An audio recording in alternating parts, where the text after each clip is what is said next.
58% in 7 days. That's EDG. The move is showing signs of fatigue now, down 7% in the last 24 hours, and the screen flagged it again today. Here's what the data says. Yesterday's report card, 9 coins flagged, 1 finished green. M was up 1.7% in 24 hours. After that, the list goes red. Eigen fell 2.1%. Kaido dropped 2.2%. 3.4% gone from APE. LDO gave back 4.8%.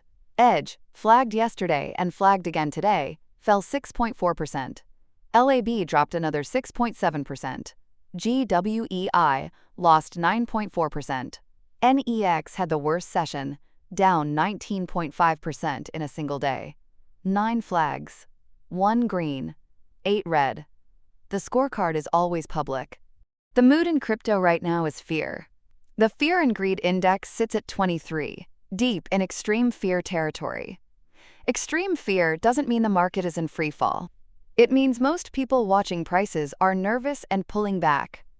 Bitcoin is at $63,807, up 1.6% in 24 hours. Ethereum is at $1,770, up 1%. Solana sits at $78.86, up just over 0.5%. Total crypto market value is up about 1.1% over the past day. Bitcoin's share of that total, called dominance, is 56.3%. One long-term indicator called MVRV measures how far Bitcoin's current price is above the average price people paid for it. It reads 1.19 in the 15th percentile of all historical readings.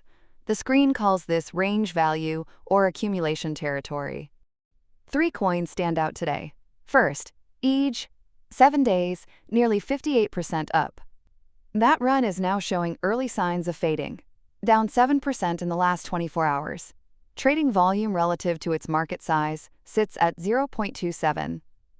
Today's fresh flag comes from the 7-day run rather than any single-day event. Second, ARB.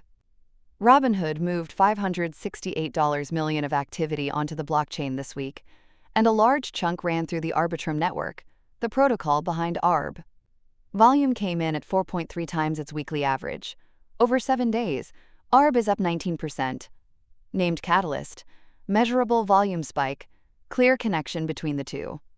Then there's the other end of the list. Third, LAB. Over 7 days, it's down 89.6%. Volume relative to its size is 0.57, high for something in freefall. This pattern is consistent with a rug pull, where developers drain the funds and walk away, or a large token unlock that flooded the market with new supply. We flagged LAB before this collapse began. Yesterday it dropped another 6.7%.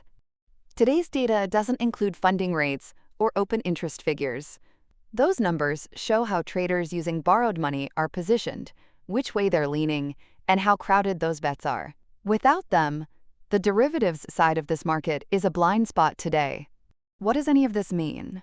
The screen surfaces unusual activity, coins moving faster or harder than normal for their size.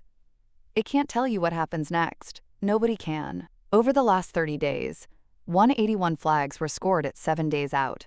The screen was right 46% of the time. That number needs unpacking. The screen marks coins as active or quiet. After 7 days, we check both sides. Did flagged coins actually move more than 15%? Did unflagged coins stay quiet? Both count as correct. So 46% covers both kinds of right. It doesn't mean 46% of flagged coins went up. Direction isn't part of that number. The biggest single move in that 30-day window was 150.6% over 7 days, which shows how wide the range of outcomes really is. This is observation. These numbers describe what happened on a screen. They say nothing about what you should do with your money. This is observation and education, not financial advice. Do your own research. Tomorrow we grade today's flags. Edge gets its first score. ARB gets graded too. LAB adds another data point to one of the sharper collapse sequences we've tracked. Every call goes on the record publicly, wins and misses both. Subscribe so you're here when the scorecard updates. We don't hide the misses. That's the first print.